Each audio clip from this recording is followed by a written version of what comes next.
if there is something that I would tell my younger self is also, as immediately you get your scholarship, immediately you move abroad, the first thing you should do is have a savings account. Trust me, life after you've gotten out, you're going to need a lot of money. There are so many things that you cannot predict. You have no idea how it's going to go. So it's good to save because rainy days can come. Okay.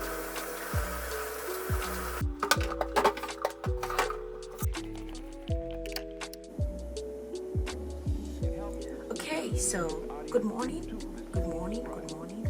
It's day 2, and it's, let me see what time it is.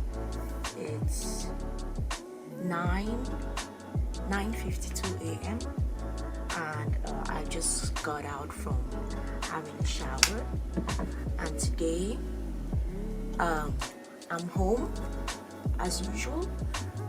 Not as usual, I'm home in this season, and when I woke up this morning, my spirit was reminding me that in life, it is not what happens to you, but it is how you react to what happens to you.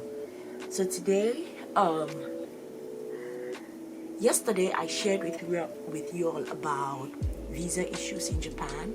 If you haven't watched that video, go and watch it, just to have an understanding of how visas work in Japan and the complexities of it. Today I'm worried about money. That's my second biggest worry. My second biggest worry is money. So I'm going to be talking to you all about expenses, like how much it costs to live in Tokyo. I live in Tokyo.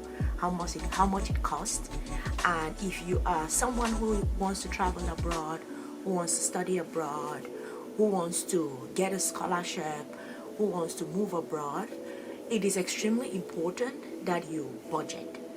And this will be sort of a look at, I'm not a student anymore, so probably if you're coming in as a student, your expenses, what you budget is going to be different, and probably the decisions that you're going to make in terms of where you stay, how much that costs, is going to be different.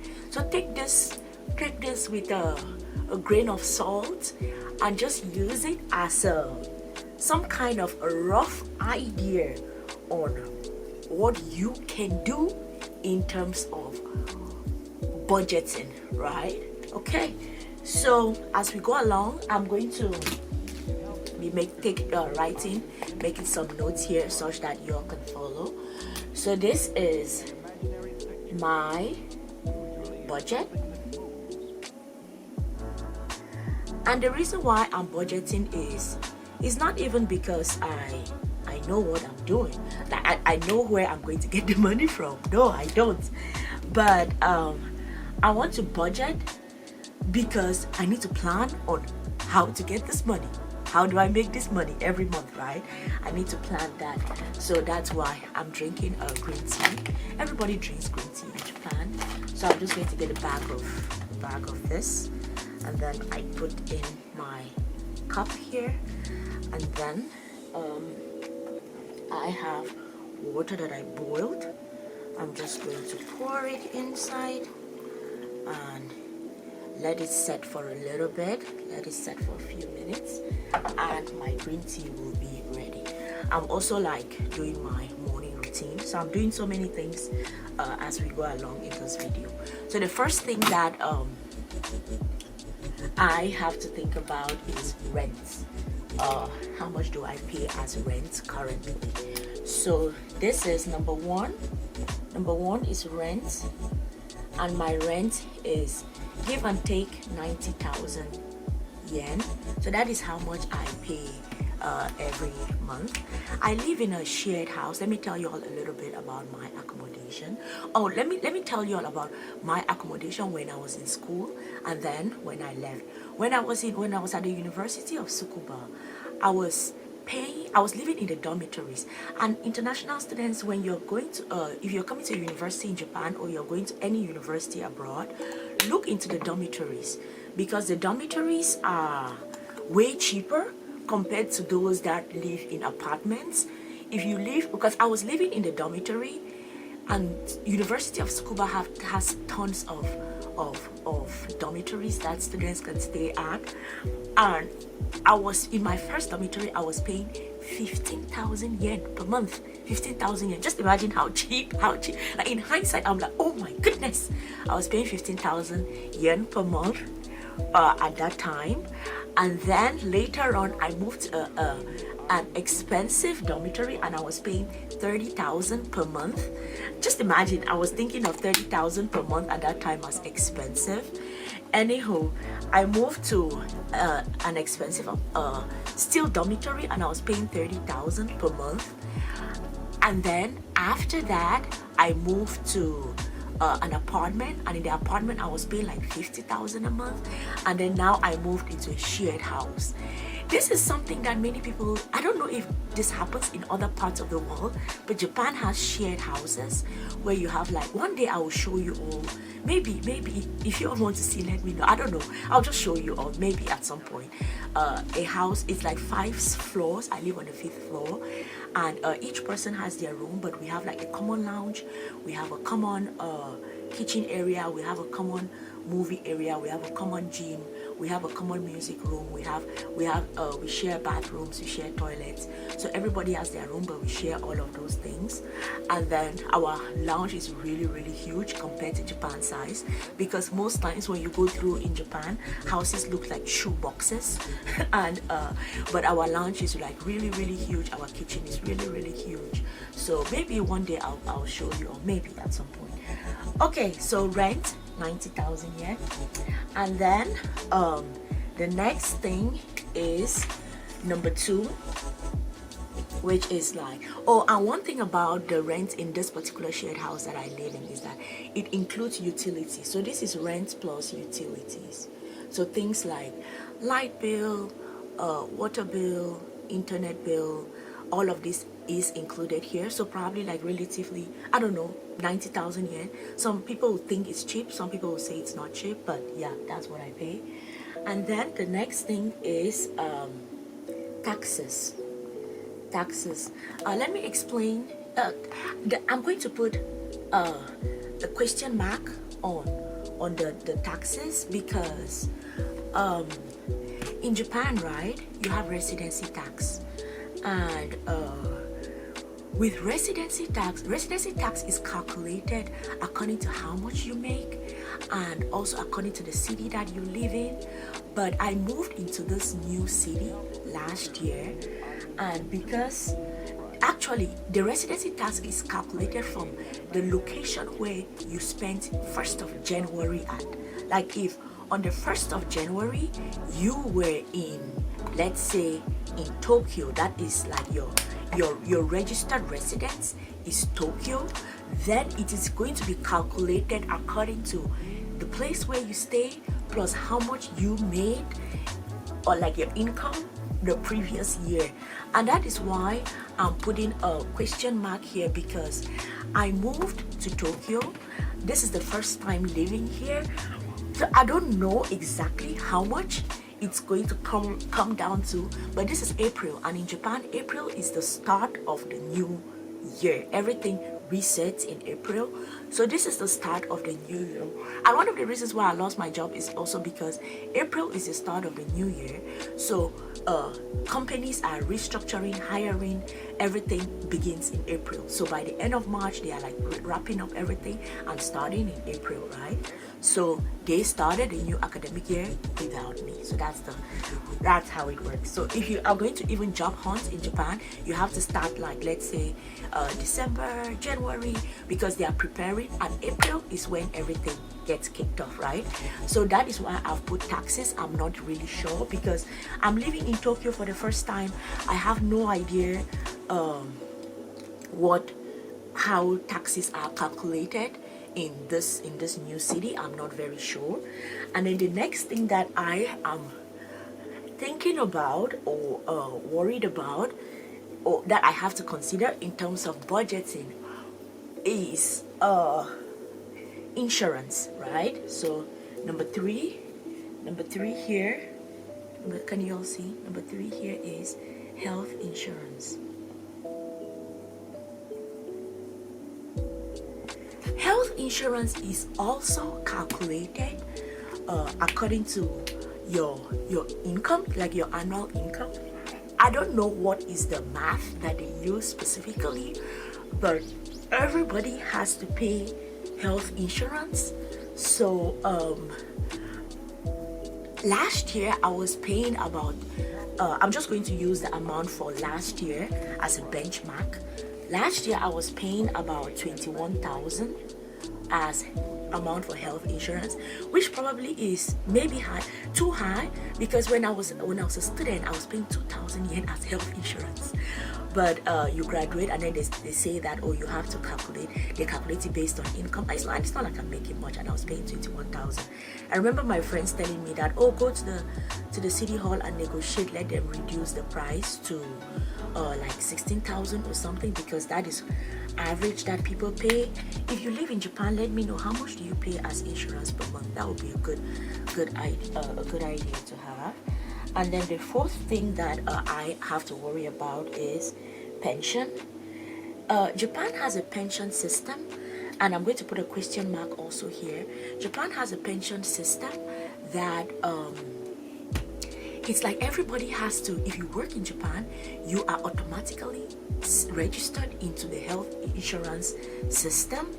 And it's like, because I've not paid it, it's like, oh, I'm going to update you all how this works out, because at some point one of the things that I also want to do in this period is I want to try to start figuring out how I can apply for permanent residency in Japan. I will take you all throughout that journey, and just because I'm also going to be learning, I've never done it before.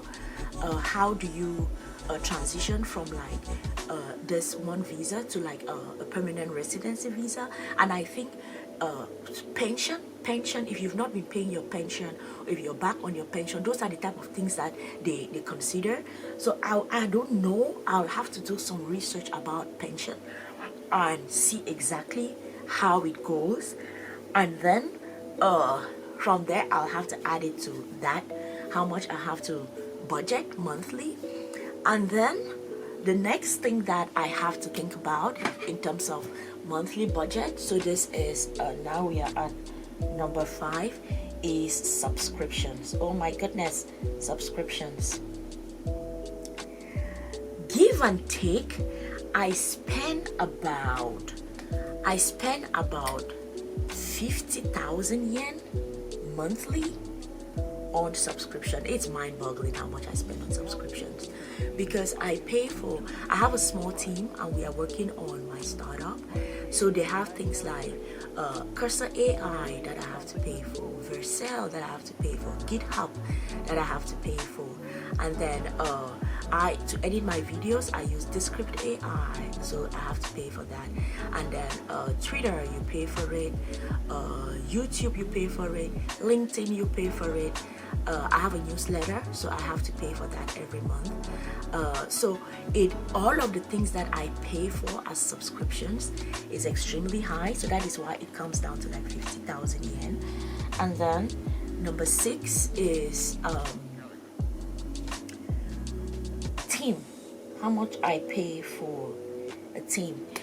This I'm going to explain a little bit, because I have a service that I offer on my online store, which is called Scholarships DIY Toolkit. And the thing with the DIY Toolkit is that we have to research brand new scholarships. The team has to go and research brand new scholarships, and we update the database, because it's a weekly updated database, right? So because it's weekly updated, I cannot, with everything that I'm doing, I do not have time to do that. But I have a team that researches all the scholarships, and I have to pay them per month. And how much I pay them here is about, let's just say 12,000 yen per month.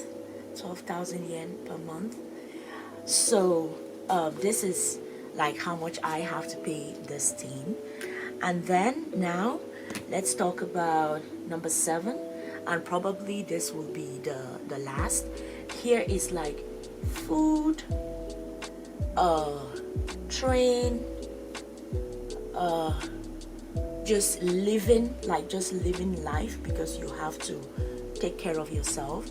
And I'm probably going to put, let's say I need minimum, let's say 70,000 yen here.